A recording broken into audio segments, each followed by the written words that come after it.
Your courses were partly funded by a book, aren't they? Can you tell me a little bit about that? Yeah, so a year ago I met somebody called Michael Tarraga, and he's 70 years old now, and he's got COPD, which is a terminal illness. And he had been given £10,000 compensation money from Lambeth Council because when he was 4 years old, he was placed in a foster home. And also he was in Shirley Oaks, which is another children's home. Basically, he was sexually abused horrifically as a child. He was sold out by his foster parents to other men, and he tells this story in his book. So first of all, he wrote this book and he spent £4,000 of his £10,000 compensation money. He'd approached journalists who didn't want to know, The Sun in particular. Mm-hmm. I thought, how awful is this? And you just listen to him, speak to him, and you know every word of it is the truth, what happened to him.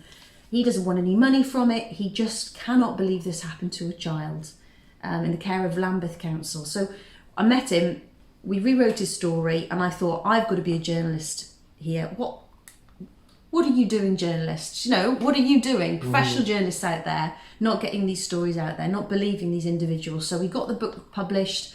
We've made £4,000 last year, and every single penny has been spent on training people and showing them how to do what we did for Michael. So how can they write a book independently on Amazon, get it on Amazon, get their story out there? But also how can they use a mobile phone to communicate their story and get, looking at organic and paid share as well across different platforms. So, we're looking at the importance of photographs and images when you're creating videos and how to construct those stories to get people to hear them.